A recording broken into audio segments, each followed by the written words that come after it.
very pleased on behalf of the IFBTA to welcome you to the webinar today on thriving in the restaurant industry, the trends, the challenges, and the innovations.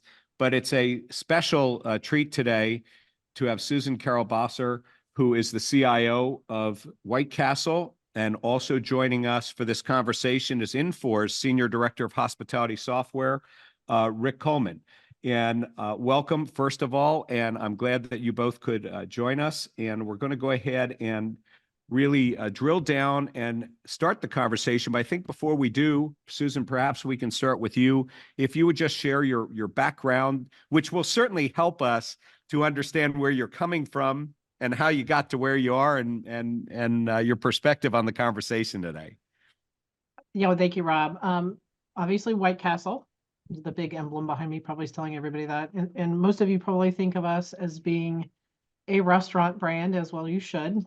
For over 100 years, we have been that. But for half that time, nearly half that time, we've also been a manufacturing company. We manufacture our own hamburgers, our own buns, we make our own frozen food, and we also sell our own frozen food. So we're also a CPG company. So my perspective is different than just a person who thinks about restaurant innovation and challenges. So our conversation today will be a little bit more expanded. Let me just say it's probably while it may be a different perspective, it's actually new opportunities for restaurants that they may not have considered. So Rick, over to you, a little bit about your background. Yeah, hello everybody. I'm a product manager for Infor's point of sale products. I reside within a hospitality division that we have, which services restaurants, hotels, and event centers with different software solutions. White Castle has been a customer of mine for, I think 23 years at this point. Our relationship goes back a little bit longer. Susan and I are great friends. I'm pleased to be doing this with her. Great. So, before we get started, let me just go over a couple of housekeeping items with those introductions behind us. We're going to go and try to stay on time to the 45 minutes. So we've got about 40 minutes left. If you have questions that you want to ask, and some people have actually sent us some topics they'd like to see us covered and some questions, you can do it in the Q&A. At the bottom of your screen, you can submit them there, and then we will go through them and try to get to as many as we can, given the timing we have. And if we don't get to all of them, you know what? We're going to have the ability to continue to respond after the call. So just use the Q&A to go ahead and submit questions, and we'll go ahead and look at those and try to get to as many as we can. So with that, very broad question, because of all of the things going on in tech today within our industry and innovation. But where do you see the touch points and the pain points are, within the industry, today? So Susan, maybe you'd start with that, with the operator view. I think the pain points, all kind of intersect. I mean, a big pain point that we have for industry is that our kitchens have remained unchanged, with limited. And we all have had innovations. We've all done different designs inside our kitchens, but very limited real progress that we've made. And that goes along with our pain point around having the staff to run our kitchens. And we used to do a lot of things.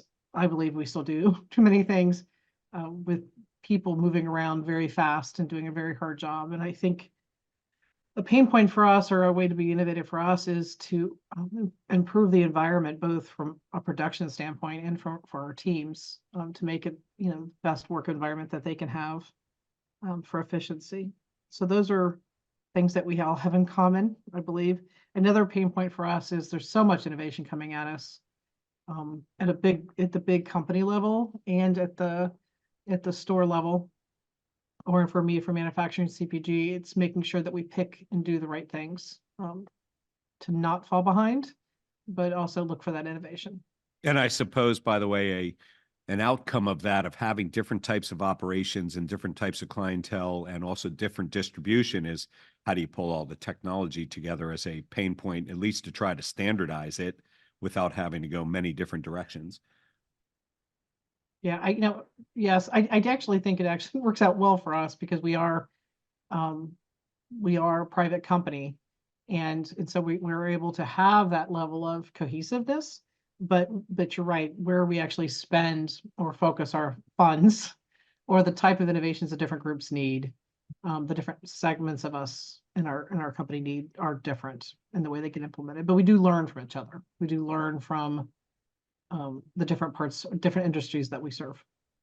So Rick, sort of the same question for you, and you don't need to recount the 23 years, I think you said it was, of history specifically with White Castle, but you also see other clients and you see the industry in general, and you see other segments, of different industries that are related. So, what's your perspective on the touch points and the pain points today?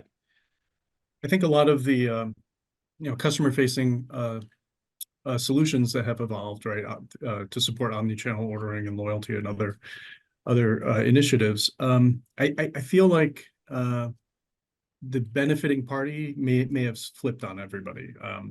Initially these projects were often launched maybe more with a focus on efficiencies gained for the merchant, for the restaurateur, but now it's about enabling efficiency for your customers, right? All these fantastic apps that we have now have really changed the way we interface with restaurants. And it's made the job of maintaining stability and efficiency throughout operations harder, right? Because now what were nice add-ons to your business are now totally central to your business, right? You cannot have your mobile ordering go down. You cannot have your delivery interface go down. And so it's changed the importance of this, and it's also changed the weight of the ecosystem that we all swim in today. But the industry itself has sort of changed. I mean, White Castle, is working in different industry segments, including CPG. So the type of customers you have and where you're actually interacting with the customers is going to change as well. And the employees that you're dealing with are not your standard restaurant employees all the time.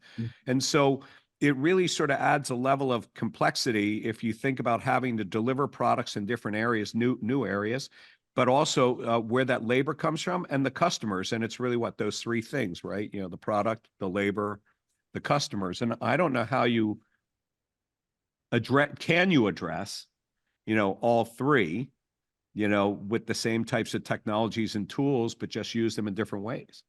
Yeah, Robert, Rick just said about the idea of customer-driven innovation. We have really moved in a very customer-focused way and created more strain on our operations in the last, especially 5 years. Yeah. And that's a whole industry. We opened a brand new channel. Those of you who weren't in that earlier for delivery, we were in it before 2020, but almost everybody got in the game afterwards. And that's a new channel of sales that were coming in with its own expectations, its own flow. And in the same time, all of us had mobile, or most of us had mobile already. And it's just, what are we doing to make this better for the experience for the team members in the castle and more efficient? Because we were used to being, at least QSR, dominated by our drive-through. And then all of a sudden, with some inside business, and now all of a sudden we have a whole nother channel. And I know they're not our customers directly, the drivers, but if you don't treat them well and give them good service, they're going to cancel your orders and you're not going to have a whole sales channel. So you have. But they also carry forward your culture and Yes. what people expect from you. That's not just the food, but it's also, the whole package. Yeah, and we want them to be happy. And so that the idea of how do we change? During COVID, we learned a lot of lessons around closing our dining rooms to help our teams when they were shorter staffed, but that made it harder on the delivery drivers. And how do we change our buildings, change the way we do things to make that all right? So I'm sort of curious before we get Rick's perspective on that. You said in your first part, you talked about how you're dealing with older kitchens, if I heard that right, or ways of cooking and things like that. Yet things are changing. And so, how does that change, or what's the technology behind that change? Because I'm not so sure that you're actually talking about, when we talk about a labor, challenge, it's not necessarily always a labor shortage, but it's changing how the labor works within our facilities as well. And I know you guys have done some interesting technology-based things in that area as well. I think, what I meant by kitchens haven't changed, I promise you that we've changed our griddles out. We've done things that have been very normal change. And I'm sure everybody who is in restaurants that's on this call will say they've done change. We haven't done any innovative change. I mean, we definitely have introduced Flippy, which is ultimately product projection based, handling of all of our fried goods, and we're going to get better and better at that.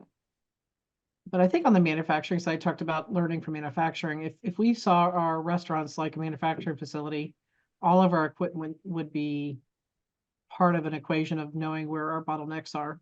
We all talk about speed of service, but most of us don't have a lot of insight into our equipment and how it's being used. We teach our team members and we give them advice like projections, but we don't always know what's happening in our restaurants that are really just mini manufacturing facilities. And I think that's where the cross learning helps for us, because we know it can be better root cause analysis from a data standpoint, but also better for our team members. And it doesn't have to be an amazing tools that are Gen AI based. It's going to be just tools and things that they could do where they're not moving around as much or having to do as much.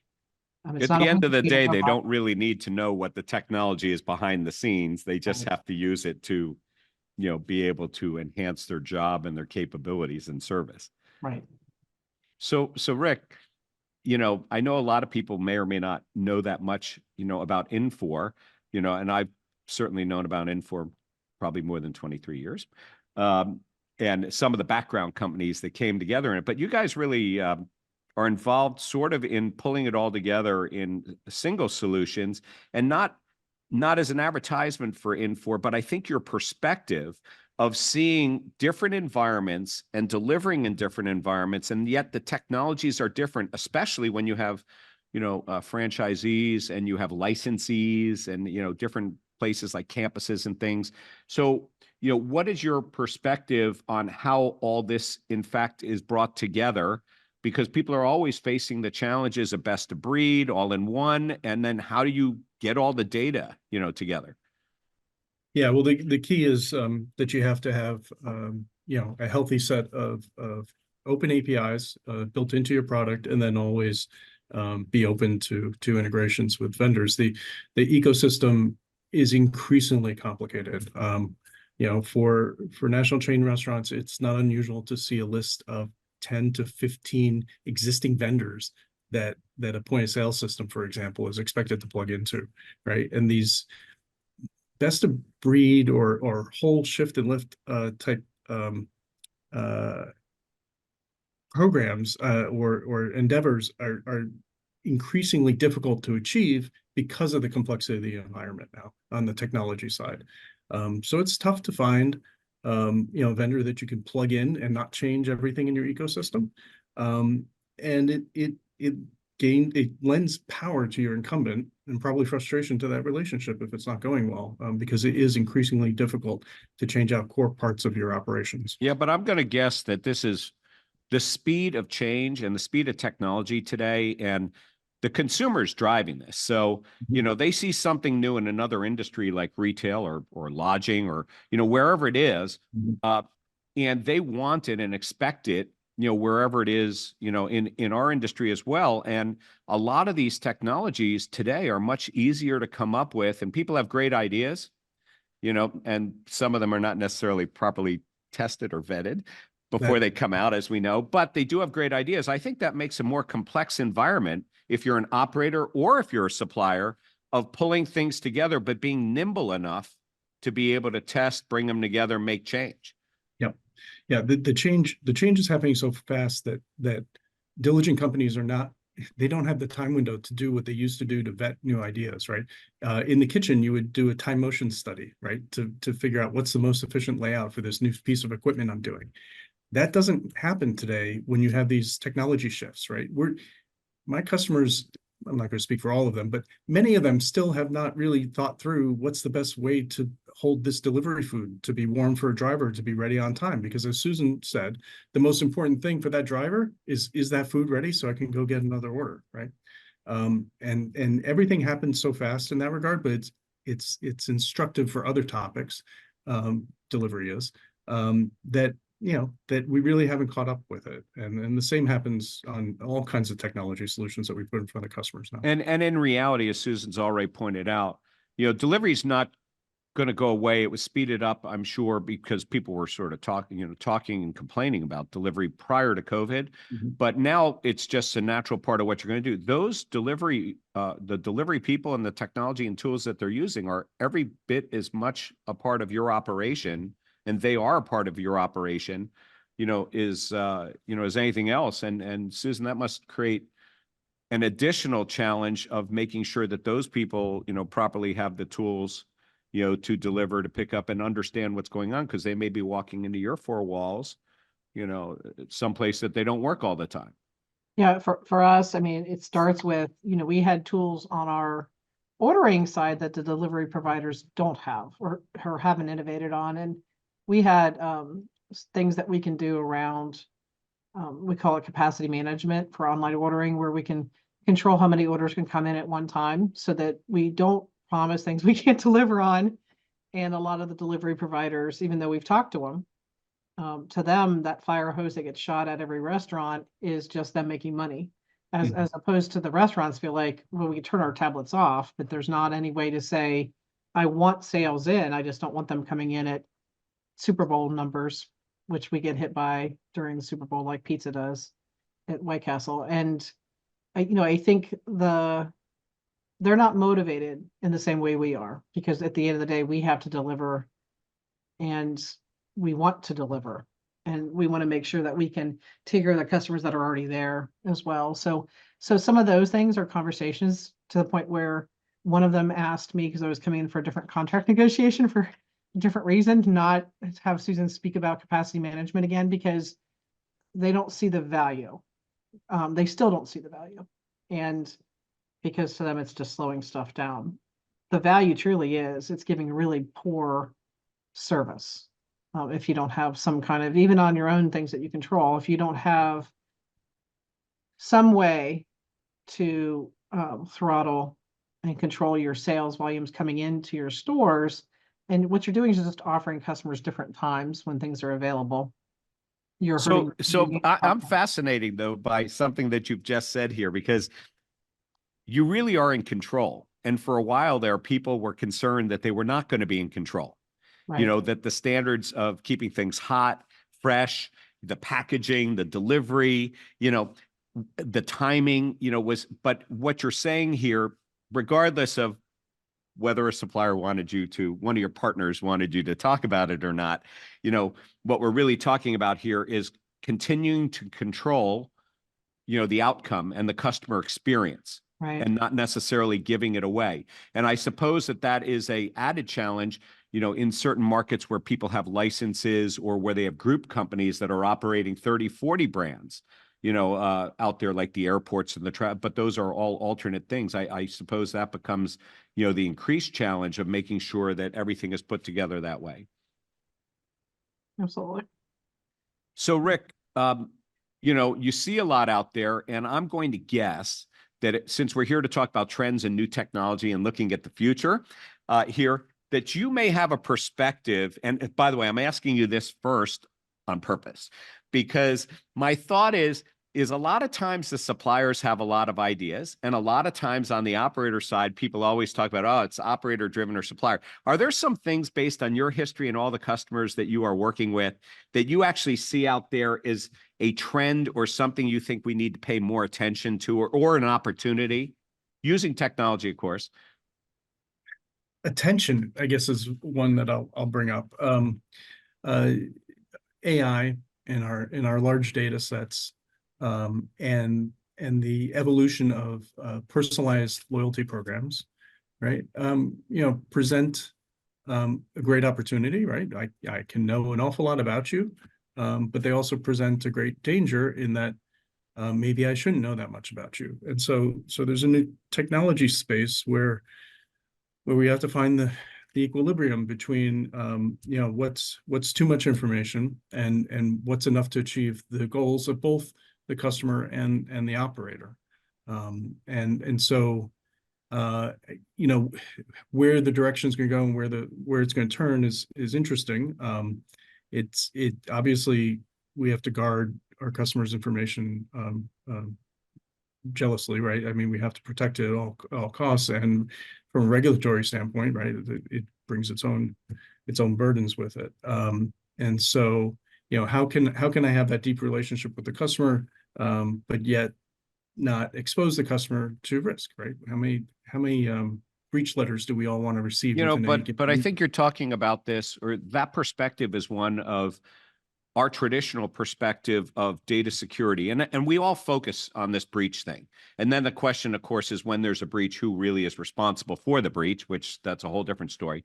But, you know, there's a positive side to the data as well. And I'm curious because you need to integrate with a lot of different applications. And many of those applications are using AI and other tools, and they are gathering information on the people from other sources that are outside your control. Mm-hmm. But yet you want to be the beneficiary of it, to do trends and to figure out, you know, what it is that they want. And yet they live with it every day. If they're using anything like Amazon or Facebook or whatever, they're living with it anyway. So where does the data piece, not the security piece that you're handling transactions and things like that and customer data, but is there a responsibility or is it an opportunity that we just expect that these kinds of tools are going to be used behind the scenes to give us more information on the customer? I feel like I'm pulling Rob into the new era right now with what I'm going to say. I think the tide has gone towards privacy, not security. Security is the way you maintain those points, but the privacy aspect and the stewardship that goes with privacy matters. I think what it means is, to me, Rob, is that your loyalty programs and your first and your zero, you know, your high trust data where the customer has chosen to tell you things is starting to matter more than the social media data, than the tracking data. That is almost dead. It's becoming dead. The privacy laws are making it so. And I think it's hard for anybody who might be marketing on this call right now, but there's still this huge opportunity. And I think that's where Rick was going, which is you're inviting customers in, using your loyalty program to have quizzes and ask for them to tell you things that you can personalize your experience with them on data that they've willingly given to you. It does not have to be, luckily, because our business that we're in, we're not asking for social security numbers or things like that. We're asking for preferences and things that we can use to make the experience fun. Well, I think that was the point that I would agree with you. There has to be a shift in thinking. Everybody talks about data security, and privacy is sort of an interesting question because the futurists are really talking about privacy being more in control of the customer themselves, that they in fact will move forward and decide what they want to share or not. And it just seems that, of course, the younger the customer, they share everything, and then the older. So, but you do have to deal with generational technology and generational customers as well. You know, we love the idea of people opting in to share and being aware of what they're sharing. I mean, I think all customers, every company thinks they're making their customers aware of what they're sharing. Obviously, people have registered and put that basic information in. But I think that's where it's going. I think the amount of legislation that's out there to enforce it should make anybody who doesn't believe me just have to know they have to. But I think that's what we always wanted to do anyway. We wanted to be able to give, like for us, we have this thing called the Craver Continuum. And, you know, on our loyalty program, obviously frequency matters, but really matters the way we think about customers is their level of fandom, and where they're at in their journey, right? What matters to them. And there's lots of ways to get to that information that would only be data for a White House specific transaction, whether it be in grocery store or in our restaurants, and have zero value to anybody else. When you talk about zero trust, that would have zero value to other people. But it has to have actionable value for you. It has actionable value to us. That's right. Right. And I think that is the way to think about where we're going with data. It used to be that, you know, you look at ad attribution, and many people still want to do ad attribution as a way to be able to prove the spend of the customer. But we really, our goal for data doesn't have to change if we lose our ability to really do good ad attribution. You know, our goal is to the customers that do come into us, that they can let us know why they come in as much as they are, or what they've seen or what they haven't seen, if that matters to us. But what really matters to us is that they come in more often and don't forget about us. But it's the job, you have to have your systems working together where you're also able to aggregate that data. And the fandom, which is a very interesting concept, you know, it's not just one data point. It's many Right. different data points that you're gathering that from. And it's not just the loyalty system or something, but it's, you know, how they handle the transactions. How do you, Rick, you see this, you know, with other customers as well, but, you know, how do you actually aggregate and then decide how to present, you know, that data and the challenge, you know, of many different data points? Some are not your own, but also being a central repository. Yeah, no, that's right. It's a challenge. It varies, of course, by the implementation, you know, what your goal is. And a lot of times you're looking for to trim the amount of data that comes from those third-party partners that you have who are specializing in, say, loyalty or such, right? So this central point of sale system, or whatever your central transaction system is in your data warehouses, I mean, you need to store the data that's important and not store the extra data that you're not so interested in, right? You don't want to take everything, and you don't want to become you know, an extension of a risk vector, right? So it varies. It's hard to say that there's a standard for the right amount of PII in all cases. So somebody asked a question here, because we're talking about the data, and then I'd like to talk about some of the other technologies that are really the trends.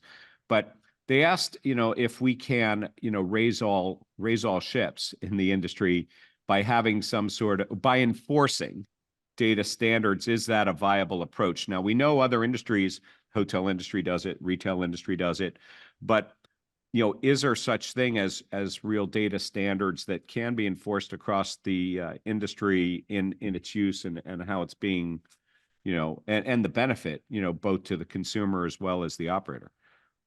You know, we have a lot of organizations that work in standards. RTN's a good example of an organization that thinks about standards. I love standards work when it comes to APIs, because it's going to save all of us if we could ever get to there. But I'm a big NIST proponent. You know, I don't, on the data side, I believe the right approach NIST goes about, and I love, if anybody hasn't looked at it, the Gen AI playbook for AI in general from NIST is really a good thing to look at. But I digress on data. But on the data side, you know, it is you're going from macro data, you know, which we all have in common, the macro data about people, the PII about people, that's the thing. And you need to get out of that standpoint of understanding that you want to control the least amount of that as you possibly can. Mm-hmm. You want to have, you know, connection with your customers. You want to gather your own data around those customers, your own things that they submit to you. That's going to be our future on how to bridge this. I think having a standard that talks about not keeping full birth date just because you want to do a birthday program seems like a pretty, if anybody's thinking about it, if you're thinking about it for yourself, you're already making these changes. You know, not keeping data around for long, having really strong retention policies, keeping data around, but getting rid of all the PII if you want to keep history around. There's a lot of techniques that people could use. But I don't know if a standard needs to happen, because for one thing, I think doing data correctly for privacy is a competitive advantage, because you're doing it in a you're doing it in a way that's going to really inform your company and protect your company at the same time. You're making better experiences, but you're protecting your company. And I think, by the way, you're right that a lot of the standards, like even the ones that RTN is doing and HTNG in the hotel industry and the old arts and retail, you know, that really was making it much better to integrate and bring in all kinds of different technologies and have them work together, not only within the industry, but also cross industry, which is part of the opportunity, right?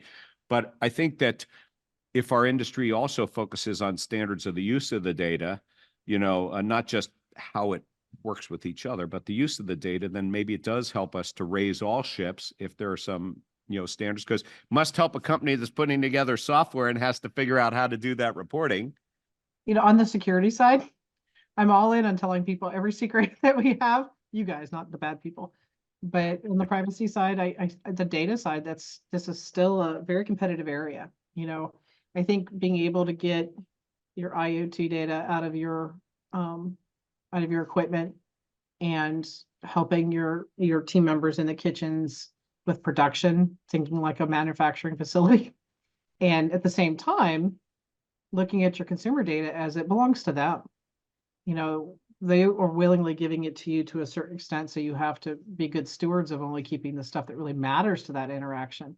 If we go back in the days, and if my CMO ever watches this, I apologize to her, but you know, they would collect anything on anyone, right? And we can't be that anymore. We have to collect the meaningful things that we really have actions that we can take, and really limiting it, not from the standpoint of less information for the breach, but because that is their private information. You know, we So- have so many innovations we could doing right now someday, Rob, if everyone's okay For with giving us a transition right. into a different subject, which you may or may not have realized you just did. But Mhm. you brought up IoT, and Mhm. we start talking about, smart kitchens and Right. smart devices, and we've talked about robotics in here. And I'm not so sure that people are aware. And, Rick, you have already talked about the APIs and integrating, but I bet you're getting some really strange or new and interesting integration requests that come with data. And I'm not so sure that in the old days, like 3, 4 years ago, like old days, people would say, oh, you got all this other data that's out there and now you're in the cloud and you can go in and connect to it. But also you're talking about the connected data inside and the other data that we have from smart equipment, from robotics. So, what's that opportunity to collect more data? And then how do you shuffle that data and put it into meaningful and useful, information? Rick, I mean, it's sort of like your job day in and day out, right? It is, and you do want to extend BI and analytics to as many corners of the business as you possibly can. So, more data is obviously good, and more data will lead you to revelations that you didn't think about in the past, right? So, certainly, Susan mentioned capacity management before. Well, that for White Castle, that started about how large is a griddle and how many griddles do I have in the kitchen, right? But now they've introduced a robot who's frying the food, right? So the robot has its own capacity management issues, let's say, right? And that can affect everything about the restaurant. That could affect the type of promotions that I'm running, or the hours of business that I have, or again, my staffing levels, because while the robot's great, I'm sure the robot's not refilling itself with frozen food. So, so all of that data needs to go into a BI platform where you can glean new information from it, new ideas and new understandings about your business. But the robot may, in fact, be giving more timely information instead of running out on something or on the usage, case in there. And that's not necessarily, I would like to ask about labor. So that's not necessarily a labor savings piece as much as it, Susan, what's your perspective on how the robots that you're currently using, but where do you see that, fitting in as far as labor standards and the efficiency and the data that they're providing? You want to talk about, I mean, start off with Julia. We haven't really talked about Julia, which is order taking. We do with SoundHound. That person who was at the drive-thru that was taking the order in our typical castle is the person that was going to take your money and hand your food out to you. And I hope have a really great conversation with you at the window, and having Julia be able to take the extra burden off of having that initial conversation has had an effect. It's funny because it is another data point. Julia doesn't actually run locally. Julia does have some services locally, but she runs in the cloud to Infor. Infor does all our taxing. I'm telling you right now, POS vendors know how to do taxing and totaling a lot better than all the rest of the vendors who do services for us. So if you think about how things change, we would have thought, a kiosk company would have, or anybody like Julia would have taken the order and have to be a mini POS company. And truly what it's become is they're a service that's attaching itself to our point of sale. Right. But because the technology changed, it occurs to me that people have been talking about conversational ordering for about 10 or 15 years, but the whole definition of what exactly conversational ordering is has definitely changed because of the technology in the back. Yeah, and we go, so Julia, every time they talk to it, they have to opt in. Everybody made fun of our agreement that you have to say when you talk to Julia that you're opting into this experience, but it's because it is private, a private conversation. And, we will be trying to turn it into English for people in the castle so they can, it can just filter right into our system. So I think those integrations, what they're doing from the team member standpoint is just making things quieter and smoother. When I was in a castle that had both Julia and Flippy, which we name everything, so that's why they all have names. It's quieter environment. There's not beeping of the fryers all the time. You're not hearing the headset conversations overhead, which sometimes people would have. And it's just the team members are just it's another set of hands helping them move things through. It didn't replace a person. I mean, that our people in the drive-through were like octopuses doing with 5 arms, trying to do 5 things. It's making it better so that when the person comes around and they have that conversation, they have time for the conversation. They're not already taking another order while you pull up. If you've had that experience as a customer, that's because that team member is wearing many hats. You have to be pretty Well, it high. gives you consistency. It gives you the ability on Right. language. It gives you a lot of different things. I'm sort of curious about one little thing, though. Did the thought of the statement of permission come from the very start, or was it something that was realized as you went along? From the very start. From the very start. We didn't want people to feel as though Julia was a required interaction. There's people that are just like kiosks in grocery stores.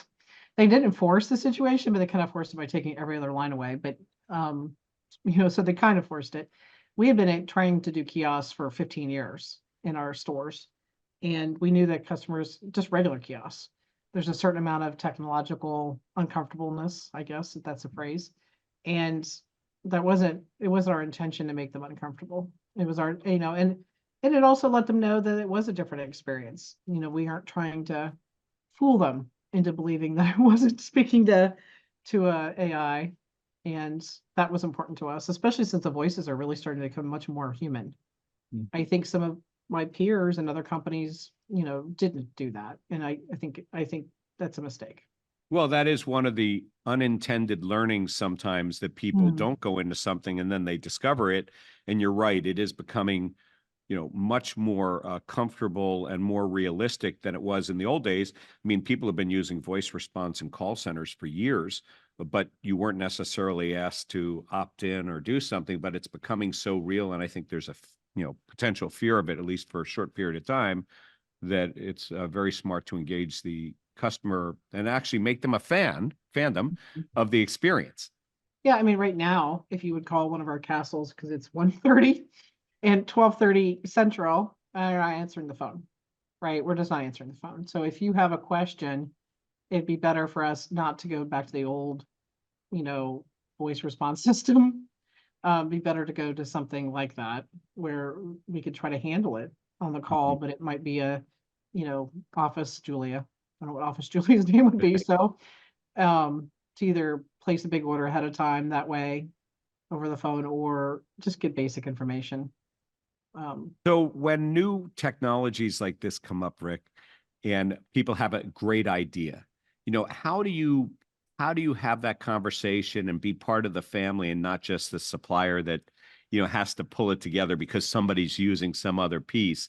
Because you must be part of the brainstorming session that says, here's how it'll work. And by the way, this is a 2-part question, because the first one is, how do you do it? The second one is, what do you think is going to be next? Right. Yeah. So that's there's a big topic there, right? About innovators and disruptors who are, spending other people's investment money, right? Trying to break into markets. They have their own goals. Their goal is to push their technology as hard as they can, as fast as they can. They may be willing to break stuff in the name of that speed. But the industry you're trying to introduce this to is an industry that has decades and decades of refining its products to ensure stability, reliability, good experience for customers and for employees. And so the innovation side is always is often an interesting struggle, right? You might get an early adopter within a corporate organization says, we definitely need to try this, right? New solution X. But it may not have, been fully vetted through operations and through other things. But yet you go ahead and you start your technology partners working together on it. It becomes a bit of a challenge. You want to try to educate everybody as best you can, but often both the vendors and the merchants don't necessarily put the time into it, and are really want to just deploy. And so we always find that to be a tension, right? Sometimes you're working with a partner who they might have great technology, but they don't have experience in our space, right? They're bringing something to hospitality that's different. So what is the role, we have mentioned it a couple of times, but I do want to circle back on one thing. What is the role of technology and our labor force? Is the view here of employing things like Julia, which I can remember years ago, voice over IP, order taking at the drive-through, but saying it's because it's a labor reduction piece. Is the idea of putting in robotics, like Flippy in there? What is the role in the intersection between the labor workforce now and in the future with the technologies? And, how do you explain it to them, and how do you explain it, what you want to do as a culture, as a company?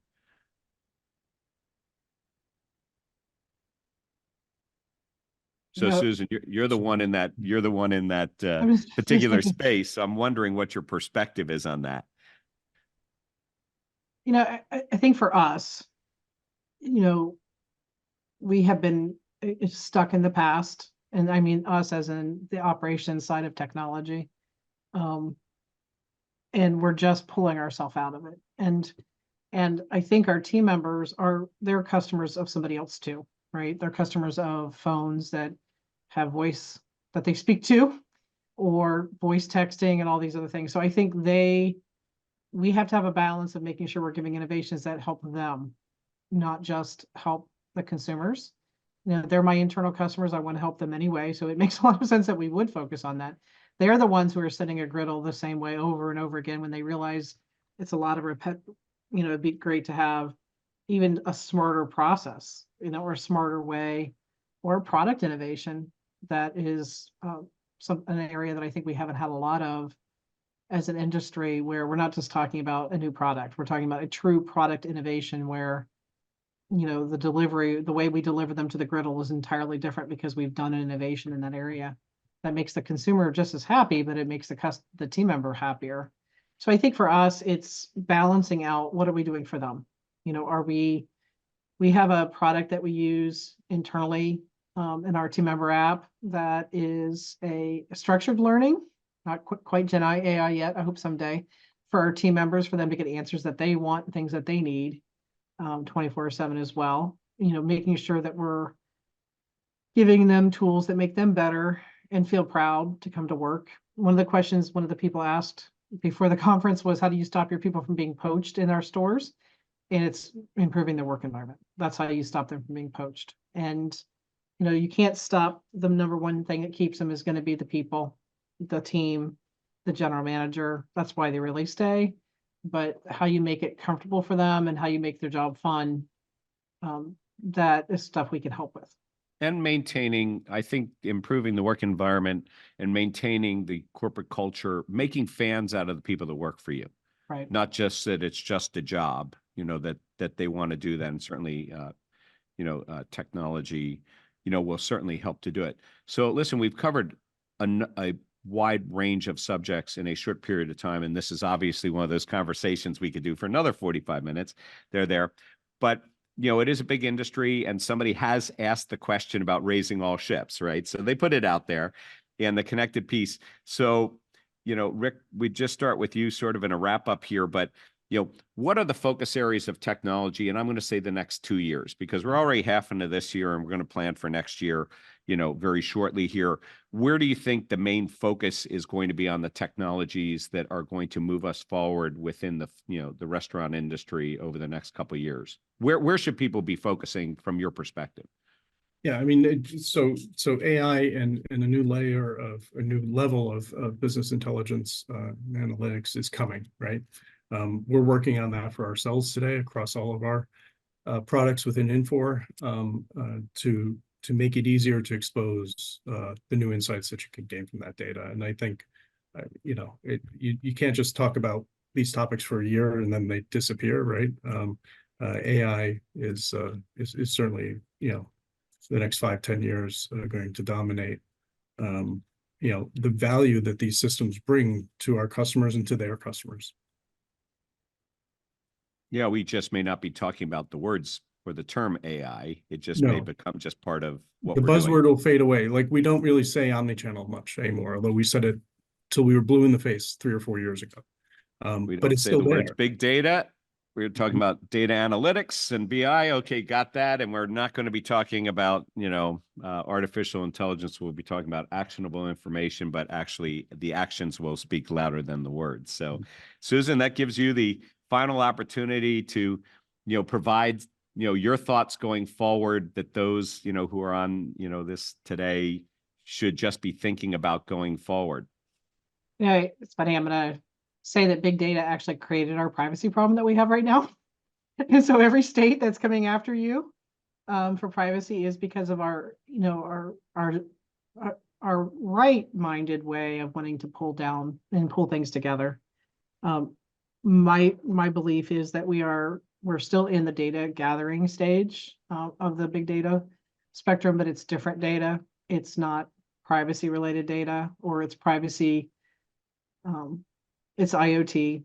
It's understanding who we are, where our pain points are. It's true root cause analysis on speed of service, and you know, and using data in a different way. And yes, everybody got really excited a year ago because of Gen AI, but if you've not been talking about AI overall, computer vision, huge for us as an industry, been huge in manufacturing for many years.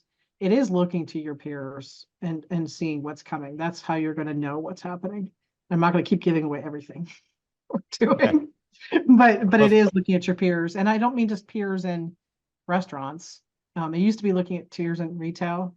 They've gone through a lot and haven't been able to be as innovative. Now I'd recommend manufacturing and CPG because there is still a lot of thought going on in those areas. And a lot of restaurateurs are actually operating now into that as a new revenue center and outcome. So thank you for wrapping that up, you know, for us, I think in a pretty good bow. You know, it is about the data. You know, I actually made myself a little note. I was going to say the connections that are out there, which is sort of there. And then I think about how we use the term networking today. You know, in the old days, networking between computers and networking, right? But it's networking now today between the employees, the customers, the stakeholders, the management. You know, it's really all of it coming together and the use of data in there, what's really happening in the background. So I want to thank both of you today, Susan and Rick, for joining us and starting what I think is actually going to be a continuing conversation after this. And there are some questions and some comments that some people submitted ahead of time and also during the call we didn't get to, but we will try to answer those and post those. And you certainly can reach out to either one of our panelists or to the IFBTA itself. You can send us a note and we'll be happy to forward it to you. And but I want to thank you for sharing, you know, your perspective and leadership, industry leadership in this area with our audience and, you know, globally. And on behalf of the IFBTA, I want to thank you. All right. Thank you very much. And thank you, everyone, for joining us today. Bye.